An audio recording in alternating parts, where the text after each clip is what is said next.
Hello बच्चों, आइए फिर से हम आपस में जुड़ते हैं और यूट्यूब चैनल पर अपने इस गद्य खंड की व्याख्या फिर से स्टार्ट करते हैं। मैंने आपको ये गद्य खंड का कौन सा चैप्टर है, चैप्टर नंबर फर्स्ट के भाग है, तीसरा भाग समझाने जा रही हूँ, जो आचार्य रामचंद्र शुक्ल द्वारा लिखा हुआ मित्रता नामक पाठ से अवतरित है। मित्रता किसे कहते हैं? दोस्ती। अब इसमें दोस्ती में मैं आपको पहले व्याख्यान कर चुकी हूँ, अब आगे के सुनिए और आगे का समझिए, क्योंकि इसमें अधिकतर दो क्वेश्चन तो सेम एक जैसे ही लगते हैं। मित्रता किसे कहते हैं? एक विश्वासपात मित्र का जीवन एक औषधि है। औषधि मीन्स दवाई। जिस प्रकार से एक मरीज जब बीमार पड़ जाता है, एक बीमार जब बन जाता है तो उसे ठीक करने के लिए हमें एक अच्छे डॉक्टर की आवश्यकता होती है। इसी प्रकार से एक व्यक्ति को जीवन में आगे बढ़ने के लिए, जो समाज में अच्छा निर्वाह करने के लिए एक अच्छे मित्र की आवश्यकता होती है, जिसे विश्वासपात मित्र कहा जाता है। इसे हम अपने मित्रों से यह आशा रखनी चाहिए कि वे उत्तम संकल्प में डर करें। यह हमें अपने अच्छे मित्रों से यही आशा रहती है, हमेशा बनी रहती है, कि वो हमें कोई भी कठिन कार्य पड़े तो वो उसमें हमें आगे बढ़ाने का मौका दे, बढ़ने का मौका दे और हमें आगे बढ़ाने का उत्साहित करते रहें।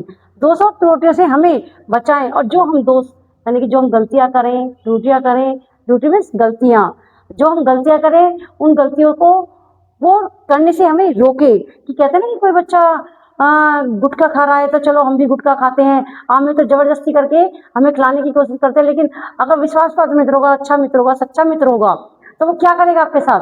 वो कहेगा, अगर हम खा रहे होंगे तो वो क्या कहेगा कि नहीं यार, इसे नहीं खाना चाहिए क्योंकि ये गलत संगति का असर है। कोई एक गाली देता है तो हम, अगर वो हमें एक बार गाली देगा तो क्या है उसका असर, हम कहेंगे अरे यार छोड़ो कोई बात नहीं, लेकिन फिर भी हमें उससे रोकना चाहिए क्योंकि वो संगति पर असर डालता है।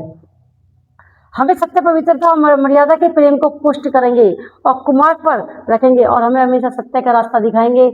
हमें गलत रास्ता, कुमार्ग में गलत रास्ते से बचाएंगे और हम हतोत्साहित होंगे तो हमें उत्साहित करेंगे। और यदि हम हतोत्साहित कहते निराश होंगे, और यदि हमें कहते हैं ना कि कभी कभी कुछ काम गलत हो जाता है तो हम निराश होकर बैठ जाते हैं, तो कोई दोस्त आता है तो वो कहता है कि किस बात की निराशा, अगर वो हमें इस बात के लिए उत्साहित करेंगे कि नहीं ये तो फिर से हो जाएगा, तो फिर क्या है, उन्हें हमें उस कार्य के लिए उत्साहित करा, तो क्या है, ऐसा दोस्त नसीबों वालों को प्राप्त होता है। रखें, हम सचेत करेगा और कोई गलती होगी तो हमें सचेत करेगा, और हम निराशजनक होंगे तो हमें उत्साहित करेगा। और इस सारांश का यह है कि उत्तमपूर्ण जीवन निर्वाह करने में हमारी सहायता प्रदान करेगा। यदि हमारा जीवन कठिनाई में गुजर रहा है तो वो हमें सही रास्ते पर लाकर हमें उत्तमपूर्ण सही जीवन जीने के लिए, पूरा निर्वाह करने के लिए हमें अग्रसर करेगा। चलिए, ये व्याख्या तो मैं आपको समझा चुकी हूँ, अब इसके क्वेश्चनों के आंसर देखते हैं। विस्तृत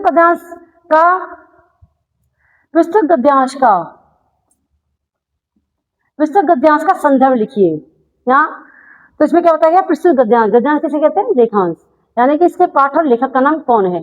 प्रस्तुत गद्यांश हमारी पाठ्य पुस्तक हिंदी के किसके? मित्रता नामक पाठ से अवतरित है। इसके लेखक का नाम क्या है? आचार्य रामचंद्र शुक्ल है। रेखांकी अंश की व्याख्या कीजिए। और रेखांकी अंश ये हमेशा आते हैं, ये दो क्वेश्चन कंपलसरी हैं, ये तो आपको समझो हर लेसन में लगने ही लगे, कोई से भी चैप्टर की व्याख्या आ जाए, देखिए ये दो क्वेश्चन तो आपके वेरी वेरी मोस्ट बन जाते हैं, जो कि हर बोर्ड में आते ही आते हैं।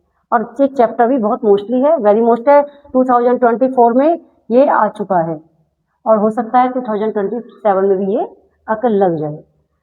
अगला है रेखांकी अंश की व्याख्या कीजिए। विश्वासपात्र मित्र जीवन एक औषध है।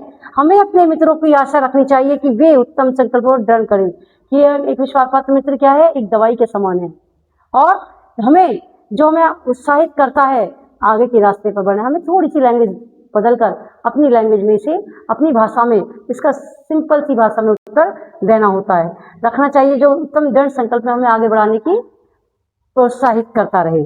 अगला है, एक सच्चा मित्र किसे कहते हैं? सच्चा मित्र किसे कहते हैं? जो हमें निराशजनक रास्ते पर चल रहे हैं तो उसे हमें उत्साहित करे। या सच्चा मित्र किसे कहता है? एक विश्वासपात्र मित्र को। पहला पॉइंट ही इसका आंसर बन जाता है, एक विश्वासपात्र मित्र ही एक सच्चा मित्र कहलाता है, कि हमारी बातों को इधर से इधर ना करे। आइए बच्चे आगे का पैराग्राफ पढ़ते हैं। आगे का पैराग्राफ जो है किसके ऊपर आ गया है? कुसंग के ऊपर। ये क्या है? कौन से पाठ से लिया गया है? मित्रता नामक पाठ से अवतरित है, और इसके लेखक कौन है? आचार्य रामचंद्र शुक्ल जी। और इसमें क्या बताया गया? कुशल का ज्वर सबसे भयानक होता है। यह नीति और सर्वसिद्धि का ही नाश नहीं करता, बल्कि क्या करता है, कुशन का जोड़ जो होता है बहुत ही ज्यादा भयानक होता है। भयानक जानते हैं कुशन, कुशन कैसे कहते हैं? बुरी संगति। किसे कहते हैं? बुरी संगति। और जोड़ किसे कहते हैं? पूरा ये दोनों का पूरा का आंसर एक ही है, बुरी संगति। यानी कि अगर किसी के ऊपर ये बुरी संगति पड़ जाए तो क्या होता है, उसके साथ उसकी सद्वृत्ति का ही नाश नहीं करता, उसकी बुद्धि का ही नाश नहीं करता, बल्कि उसके साथ उसकी सद्वृत्ति का भी नाश कर देता है। किसी युवा पुरुष की संगति यदि बुरी होगी तो वह अपने पैरों से बंधी चक्की के समान होगा। और यदि किसी युवा पुरुष की जो संगति होगी, यदि किसी युवा पुरुष की संगति बुरी होगी, युवा जानते किसे कहते हैं? जो किशोरावस्था में आते हैं, जो कहते हैं ना कि तुम्हारी उम्रों के बच्चे होते हैं, अगर उनकी संगति अगर बुरी होगी तो क्या होगा, उनके पैरों में जैसे एक पत्थर बांध दिया जाता है ना, और उसे चलने में परेशानी होती है, उसी प्रकार की होगी। और पत्थर बांध दिया जाता है, उसे चलने में उतनी ही परेशानी होती है। ऐसे ही बुरे व्यक्ति को चलने में उतनी ही परेशानी होती है, जो उसे दिन दिन अवनति के गड्ढे में गिराती जाएगी। और यदि अच्छी होगी तो सहारा देने वाली बहू के समान होगी।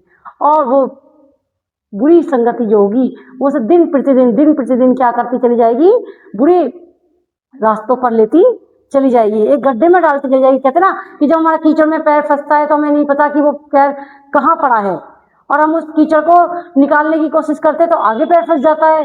तो कारण क्या होता है, क्योंकि हमारी बुरी संगति जो होती है वो कीचड़ के अनुसार ही होती है, और हम दलदल में फंसते चले जाते हैं, तो फंसते चले जाते हैं और गड्ढे से निकल नहीं पाते बाहर। इसी प्रकार से बुरी संगति भी बताई गई है। बुरी संगति हमारी उसी कीचड़ के गड्ढे के समान होती है कि दिन प्रतिदिन गिरती चली जाती है।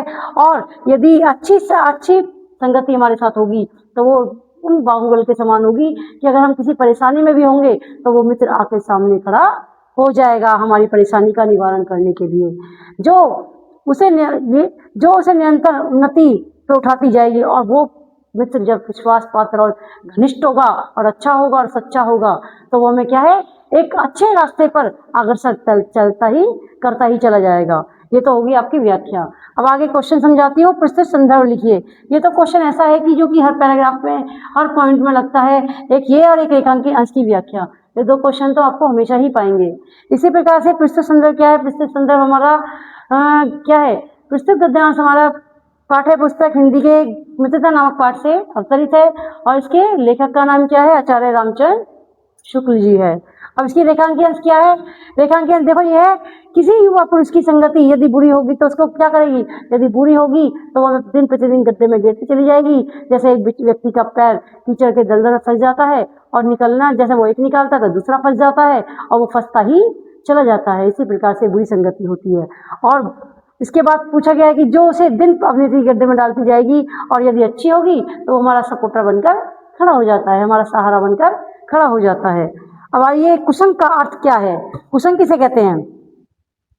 कुसंग का ज्वर यानी कि बुरी संगति। किसे कहते हैं? बुरी संगति। ये इसका अर्थ है। बच्चों ये पैराग्राफ आपको जो थे इस लेसन के अंदर, मोस्टली पैराग्राफ से मैंने आपको सारे समझा दिए हैं। अब हम अगला लेसन अगली वीडियो में स्टार्ट करेंगे। इसके बाद सेकंड चैप्टर स्टार्ट होगा। चलिए आगे की वीडियो में मिलते हैं। और अगर वीडियोस पसंद आई हो तो सब्सक्राइब कीजिए, लाइक कीजिए। धन्यवाद।